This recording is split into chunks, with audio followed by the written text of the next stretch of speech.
Hello दोस्तों, नमस्कार, सत श्री अकाल, अस्सलाम वालेकुम। मैं मतलूब चंदेल, एडवोकेट, डिस्ट्रिक्ट जालौन, उत्तर प्रदेश।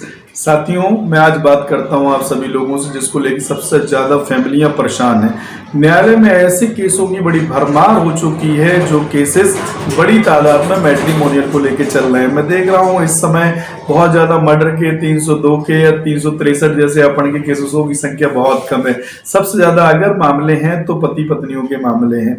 इसी के संदर्भ में मैं आपको एक नई जानकारी लेकर आया हूं कि दहेज प्रथा, जिसको 498A कहते हैं, तो आईपीसी में 498A कहा गया है, जिसको उससे किस तरीके से लोगों को बचा जा सकता है। साथियों, आज मैं कुछ पतियों के हक में जो लोग हैं परेशान हैं, जो हस्बैंड से परेशान हैं या उनकी फैमिली के लोग परेशान हैं, उनको लेकर एक इम्पोर्टेंट जजमेंट को भी शेयर करूंगा। साथ में ये बताऊंगा कि आप इस तरीके के अपराध से फैमिली को कैसे बचा सकते हैं।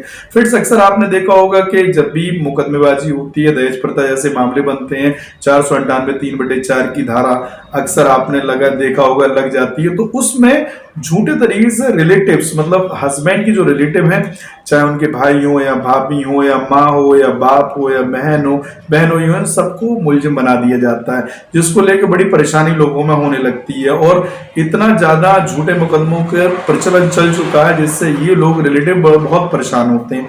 तो साथियों, आपको इसमें समझ लेना होगा कि इस तरीके के अपराध से आपको बड़ी प्रताड़ना भी झेलना पड़ती है। सामाजिक प्रताड़ना होती है, पत्नी नहीं रह रही होती, अगर वो 1090 पर कॉल कर देती तो पुलिस एक्शन ले लेती है। अलावा इसके अगर वो कोतवाली या थाने में प्रार्थना पत्र दे देती है तो फिर आपके साथ पुलिस की प्रताड़ना है या पुलिस आपको कॉलिंग करने लगती है। तो फ्रेंड्स, आपको ये बात समझ लेना चाहिए कि दहेज प्रथा जो कानून है उसमें अब बहुत सारे बदलाव आ चुके हैं, क्योंकि हाईकोर्ट और सुप्रीम कोर्ट ने भी इस तरीके का माना है कि प्रताड़ना ज्यादा की जा रही है। इससे हस्बैंड्स को और रिलेटिव्स को गलत और झूठे मुकदमों में कैसे बचाया जा सके। तो आपके पास ऐसे कई प्रावधान आ चुके हैं। तो सबसे पहले आपको ये समझ लेना चाहिए कि फ्रेंड्स, जब भी पुलिस आपको बुलाए और ये कहे कि आपके खिलाफ दहेज प्रथा से संबंधित या 498 से संबंधित आईपीसी से कोई प्रार्थना पत्र आपकी पत्नी के द्वारा दिया गया है और आपको आना है, तो आपको पहली बात तो कतई परेशान नहीं होना।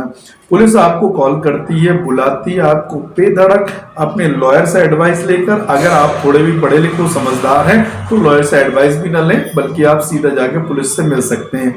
पुलिस को संतुष्ट करिए, बताइए कि ये प्रार्थना पत्र आपके खिलाफ गलत दिया गया, क्योंकि पुलिस को आपको सबसे जो इम्पोर्टेंट बात है जिसको लेकर सबसे ज्यादा लोग डरते हैं वो है कि पुलिस का बुलाना और पुलिस के द्वारा गिरफ्तार किए जाने का डर रहता है। तो आप दोस्तों, साथियों, मित्रों, ये समझ लीजिए कि इस केस में पुलिस आपको कतई गिरफ्तार नहीं कर सकती।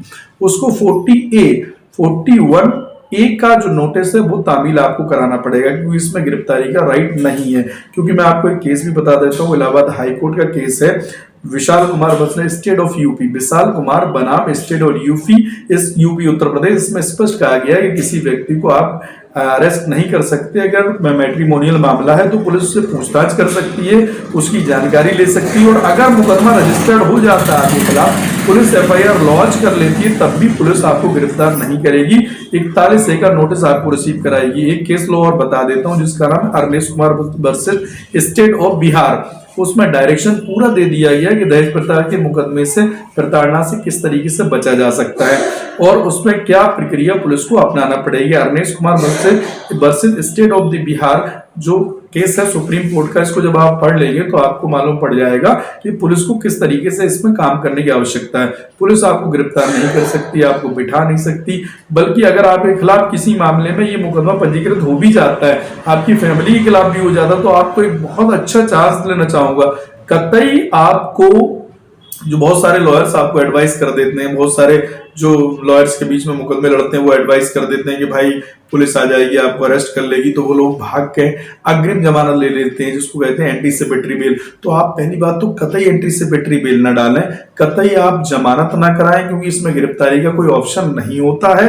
अगर आप जमानत करा लेते हैं, एंटीसिपेटरी बेल डाल देते हैं और एंटीसिपेटरी बेल की सूचना पुलिस को मिल जाती है, तो आप समझ लीजिए कि चार्जशीट आपके खिलाफ आ जाएगी। पुलिस उसी बेस पर आपके खिलाफ चार्जशीट न्यायालय में लगा देगी। आप मुलजिम ना भी भर रहे होंगे तो मुलजिम बना दिया जाएगा। तो एंटीसिपेटरी बेल कतई डालने की जरूरत नहीं है, जमानत लेने की आवश्यकता नहीं है, क्योंकि अगर आपके खिलाफ रजिस्टर्ड FIR होती है, तो मैंने अरनेश कुमार का केस बताया, मैंने विशाल का केस बताया है, इन दोनों केसेस को मस्ट मस्ट है कि पुलिस को कंसीडर करना पड़ेगा। और इसके बावजूद भी अगर पुलिस आपको अरेस्ट कर लेती है, जबरन बिठा लेती है, तो फिर इस पुलिस के खिलाफ 166 ए आईपीसी में एफआईआर भी लॉन्च हो सकती है, शिकायत भी उसकी हो सकती है। और इसके बाद सबसे इंपॉर्टेंट ये है कि अगर वो अर्नेस्ट कुमार के लॉस को फॉलो नहीं करते तो कंडेम ऑफ कोर्ट उस पुलिस वाले के खिलाफ हो जाएगा।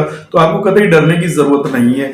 और अब आपको ये लगता है कि पुलिस ने मुकदमा लिख लिया है, चार्जशीटेड आप कर दी गए, आपको चार्जशीट में मुलजिम बना दिया गया, जो 90 दिन का पीरियड होता है। और अगर आपको मुलजिम बना दिया जाए तो आपको तब भी परेशान नहीं होना है, चार्जशीट की कॉपी निकालना है, एफआईआर की कॉपी को निकालना है और उसको लेकर आप हाई कोर्ट डायरेक्ट जा सकते हैं। तो हाई कोर्ट में 482 इंटरिम पावर्स हाई कोर्ट के होते हैं। वो अगर हाई कोर्ट को ये लगता है कि इन लोगों को गलत मुलजिम बनाया गया है और इन्हें फंसाने की प्रक्रिया अपनाई गई है महिला के द्वारा, तो हाई कोर्ट इस चार्जशीट को क्वेश्चन कर सकता है और उन लोगों को स्टे दे सकता है और आपको गिरफ्तारी संबंधित स्टे दे देगा। तो आप इस तरीके से 498 ए के मुकदमे को खत्म कर सकते हैं। हाई कोर्ट को पूरा पावर है फ्रेंड्स। तो साथियों, मैंने ये वीडियो इसलिए बनाया है क्योंकि कई लोगों की इस पर लगातार डिमांड आ रही है कि 498 से हम किस तरीके से बचें, क्या प्रोविजन अपनाना चाहिए। तो मैंने इस शॉर्ट वीडियो के माध्यम से आपको ये बताने की कोशिश की है कि 498 में आपको क्या क्या स्टेप उठाना चाहिए। तो क्या आपको इससे क्या जानकारी मिलती है कि मुकदमा अगर आपके खिलाफ कॉल आती है, आपको पॉइंट नंबर 1 पुलिस से कतई नहीं डरना है, आपको तुरंत जाकर पुलिस से मिलना है, अपनी पूरी बात को क्लियर करना है।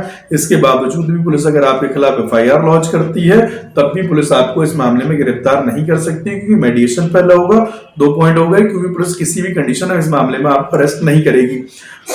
तीसरी पॉइंट ये आता है कि आप उत्तेजित होकर, परेशान होकर अपनी जमानत मत कराएं, ना एंट्री से बैटरी बेल डालें, आप इंतजार करें चार्जशीट आने का। चौथा पॉइंट ये कि अगर चार्जशीट आपके खिलाफ आ जाती है और आप उसमें मुलजिम बना दिए जाते हैं और आपको ये लगता है मुझे गलत मुलजिम बना दिया है, गलत मुकदमा मेरे खिलाफ लिखाया गया, झूठे हमारे परिवार के सदस्यों को फंसा दिया गया है, तो आप 482 में हाई कोर्ट जाकर उसको क्वेश्चन कराने की प्रक्रिया को आगे बढ़ा सकते हैं। तो साथियों, ये वीडियो हमारा कैसा लगा है? अगर अच्छा लगा हो तो मैं वही रिक्वेस्ट करूंगा कि इसको शेयर जरूर करिए, अपने लोगों तक भेजिए, जिससे कि और लोगों की जिंदगी को बचाया जा सके। सूचना देने के बाद उनको इस तरीके की परेशानी ना आए। मेरा YouTube channel the Matloob Chandel LLB के नाम से यूट्यूब पर है। मैं उम्मीद करूंगा कि आप उसको सब्सक्राइब जरूर करिएगा, उसको शेयर जरूर करिएगा। Thank you very